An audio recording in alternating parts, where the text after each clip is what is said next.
नमस्कार मित्रांनो, क्राईम मराठी या यूट्यूब चॅनलमध्ये आपलं सर्वांचं स्वागत आहे. मित्रांनो, आज आपण बघणार आहोत, मामीला लागला भाच्याचा लळा, भाच्याने कापला मामीचा गळा.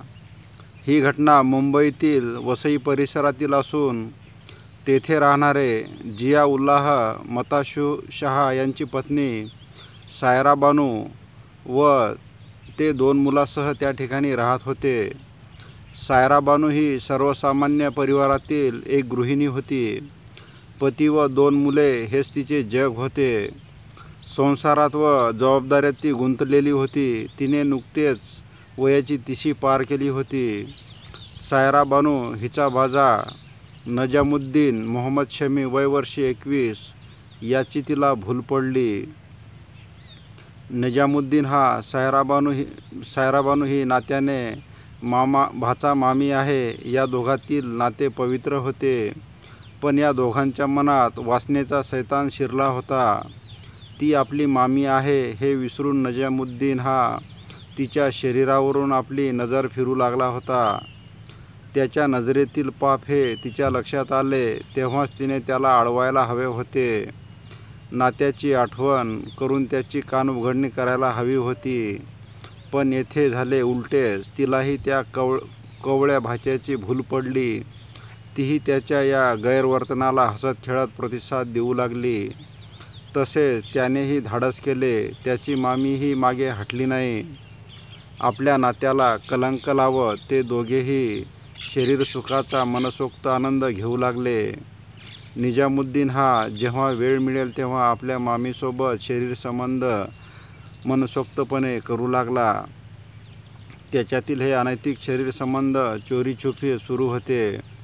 दोघेही या अवैध संबंधातून मनसोक्त आनंद घेत होते. त्यांचा हा खेळ गेल्या 2 वर्षापासून सुरू होता.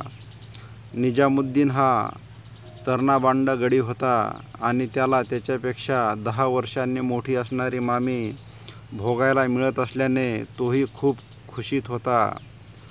तर 10 वर्षांनी लहान तरुणाकडून शरीरसुख घेताना त्याची मामीही हरकून गेली होती.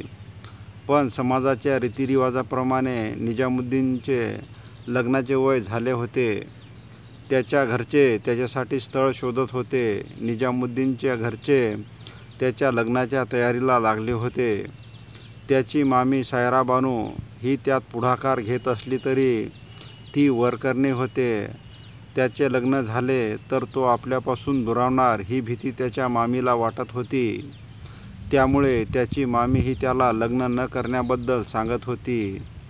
ती सांगेल तेव्हा तो मान हलवायचा. पण घरच्यांनी मुलगी बघण्यास सांगितले की निजामुद्दीन हा गुपचूप मुलगी बघायला जायचा. त्याची चांगलीच कोंडी झाली होती. त्याच्या घरच्यांनी त्याच्यासाठी स्थळ शोधून काढले आणि त्याचे लग्न जमवले. त्याला मात्र काही बोलता आले नाही. पण त्याचे लग्न ठरल्याने त्याची मामी सायरा बानू ही चिडून गेली होती. 6 महिन्यापूर्वीच त्याचे लग्न झाले होते. नेमका तो आपल्या संसाराला लागला होता आणि हेच त्याच्या मामीला खटकत होते. या कारणावरून त्या मामी भाच्यामध्ये वाद होऊ लागला. शेवटी यावर शेवटचा तोडगा काढण्याचे त्यांनी ठरवले. आपण दोघे एकत्र भेटू व रोमांस करू असे त्याने आपल्या मामीला सांगितले. तीही त्याच्याबरोबर जाण्यास लगेच तयार झाली. मंगळवार दिनांक 28 मे 2024 रोजी निजामुद्दीन हा आपली मामी सायरा बानू हिला घेऊन फिरायला जाण्याच्या बहाण्याने घरातून बाहेर पडला. त्याने त्याच्या मामीला नालासोपारा पूर्वीच्या धानिवबाग येथील डोंगरात तो तिला घेऊन गेला. जातानाच निजामुद्दीन याने सेक्स स्प्रे व कंडोम आणला होता. त्याचा वापर करताच त्याच्यातील उत्तेजना वाढली आणि उघड्यावरच त्या दोघांनी शरीरसंबंध करण्यास सुरुवात केली. कसलीही लाज व भीती न बाळगता खेळ चांगलाच रंगला होता. कामतृप्ती होऊन बाजूला झाल्यावर मात्र त्या दोघात पुन्हा वादाची ठिणगी पडली. तू लग्न का केलेस असा प्रश्न त्याच्या मामीने त्याला विचारला. त्यावर त्यानेही तिला उलट उत्तर दिले. काही क्षणापूर्वीच एकमेकाला शरीरसुख देण्यासाठी बिलगल्या गेलेले ते दोघे आता एकमेकाला भांडू लागले होते. त्यांचा हा वाद चांगलाच पराकोटीला गेला. चिडलेल्या निजामुद्दीन याने रागाच्या भरात खिशातील धारदार चाकू काढला आणि आपल्या मामीच्या गळ्यावर वार केला. तिच्या गळ्यावर चाकूने वार केल्याने तिचा गळा चिरला गेला. गळा चिरला गेल्यामुळे रक्ताची चिरकांडी उडाली. त्याची मामी तडफडू लागली, पण त्याने तिला दाबून धरले आणि क्षणातच ती ठार झाली. तिचा मृत्यू झाल्याची खात्री होताच त्याने तिचा मृतदेह धानिवबाग येथील डोंगराखाली असलेल्या ओढ्यात फेकून दिला. त्यानंतर तो तेथून दिल्लीला पळून गेला. तिची ओळख पटेल असा कोणताही पुरावा त्याने मागे ठेवला नव्हता. पालघर जिल्ह्यातील वसईच्या पेल्हार पोलीस ठाण्याच्या हद्दीत धानिवबाग हरवडेवाडी पाडा येथील डोंगराखाली असलेल्या ओढ्यात मंगळवार दिनांक 28 मे 2024 रोजी एका अनोळखी महिलेचा मृतदेह आढळून आला. त्या महिलेची धारदार शस्त्राने गळा कापून हत्या करण्यात आली होती. या घटनेची माहिती पेल्हार पोलीस ठाण्यात कळताच तेथील पोलीस पथके घटनास्थळी दाखल झाले.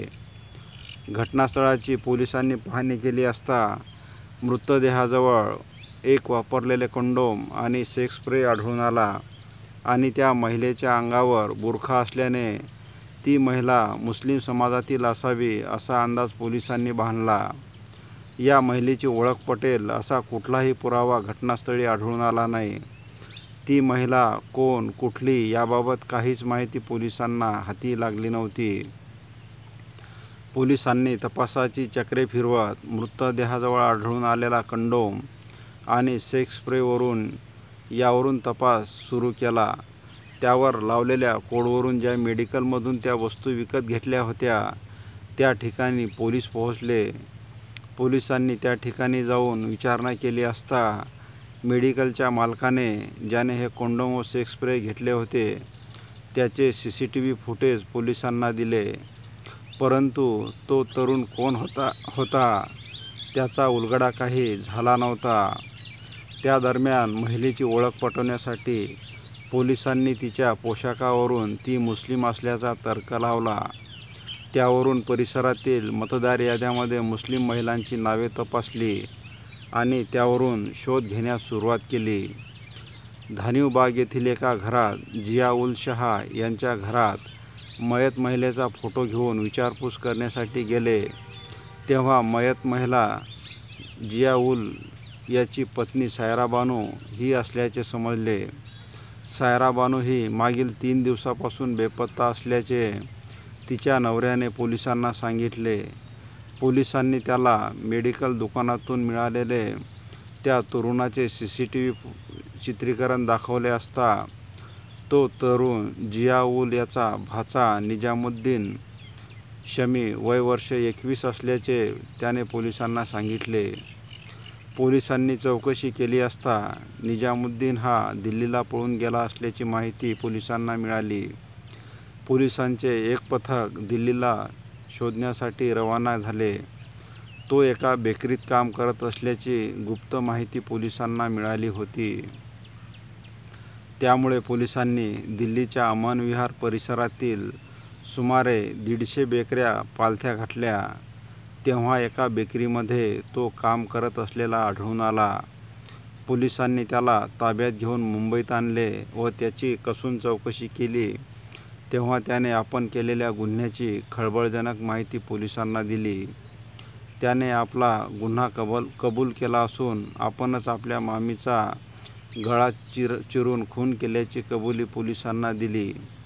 पोलिसांनी त्याच्यावर विविध कलमानुसार गुन्हा दाखल केला असून पोलिसांनी त्याला अटक केली आहे. पुढील तपास पोलीस प्रशासन करीत आहे. मित्रांनो, तुम्हाला हा भाग कसा वाटला याबाबत आपण कमेंट करावे. तसेच दररोज नवनवीन व्हिडिओ पाहण्यासाठी क्राईम मराठी या YouTube चॅनलला सबस्क्राईब करावे. पुन्हा भेटूया उद्या सायंकाळी 7 वाजता. धन्यवाद. जय महाराष्ट्र.